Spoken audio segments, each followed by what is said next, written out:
থাকা যুবককে গুলি ও দুইজনকে হত্যার ঘটনায় হওয়া মানবতাবিরোধী অপরাধের মামলার রায় ঘোষণা হবে আজ। রোববার বিচারপতি মোহাম্মদ গোলাম মর্তুজা মজুমদারের নেতৃত্বে ৩ সদস্যের আন্তর্জাতিক অপরাধ ট্রাইব্যুনাল ১ এই রায় দেবেন। রায়টি সরাসরি সম্প্রচার করা হবে। এই মামলায় ৫ আসামির মধ্যে ৪ জন পলাতক রয়েছেন। শুধু রামপুরা পুলিশ ফাঁড়ির সাবেক এএসআই চঞ্চল চন্দ্র সরকার গ্রেফতার হয়েছেন। পলাতকরা হলেন ডিএমপির সাবেক কমিশনার হাবিবুর রহমান, খিলগাঁও অঞ্চলের সাবেক অতিরিক্ত কমিশনার মোহাম্মদ রাশেদুল ইসলাম, রামপুরা থানার সাবেক ওসি মোহাম্মদ মশিউর রহমান ও এসআই তারিকুল ইসলাম ভুইয়া।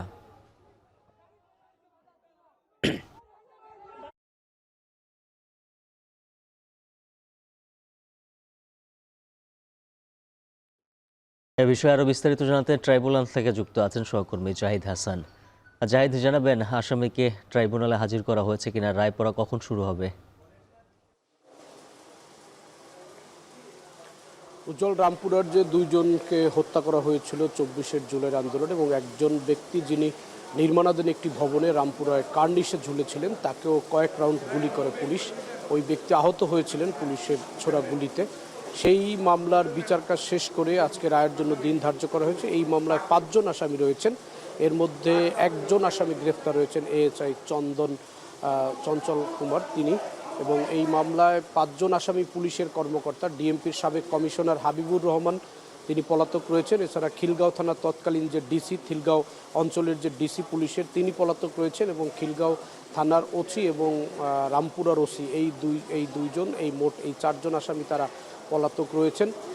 এবং এই মামলা মূলত গত বছরের আগস্টে শুরু হয়। ৭ আগস্টে শুরু হলে সেপ্টেম্বরের ১৮ তারিখে এই মামলার আনুষ্ঠানিক বিচার কাজ শুরু হওয়ার পরে ১৩ জন সাক্ষী এই মামলায় সাক্ষ্য দিয়েছেন। এর মধ্যে যারা নিহত হয়েছেন তাদের পরিবারের সদস্যরা রয়েছেন এবং এই মামলায় একটি শিশু আহত হয়েছে। এই ঘটনায় যে দুটি পরিবার, যে এখানে দুজন যে নিহত হয়েছেন নাদিম এবং মুসা, তার মধ্যে একজনের সন্তান রয়েছেন যিনি গুলিবিদ্ধ হয়েছেন, সেই শিশুটি এই মামলারই অন্তর্ভুক্ত এবং সেই শিশুটিকেও ট্রাইব্যুনালে হাজির করা হয়েছিল।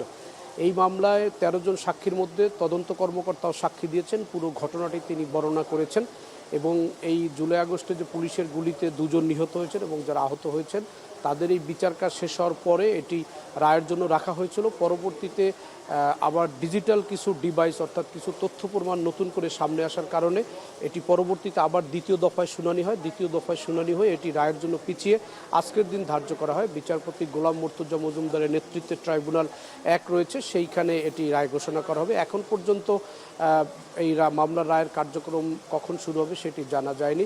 প্রসিকিউশনের পক্ষ থেকে জানানো হয়েছে যে অন্যান্য মামলার মতো এই মামলাটিও যে বিটিভি, বাংলাদেশ টেলিভিশন, তারা সরাসরি সম্প্রচার করবে। এর আগে 4টি মামলার রায় হয়েছে ট্রাইব্যুনালে।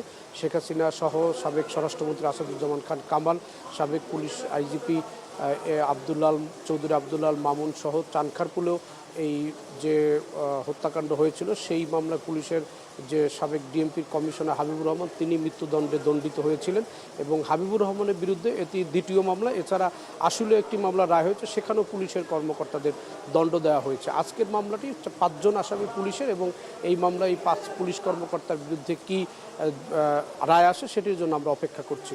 উজ্জ্বল। আন্তর্জাতিক অপরাধ ট্রাইব্যুনাল থেকে যুক্ত ছিলেন জাহিদ হাসান।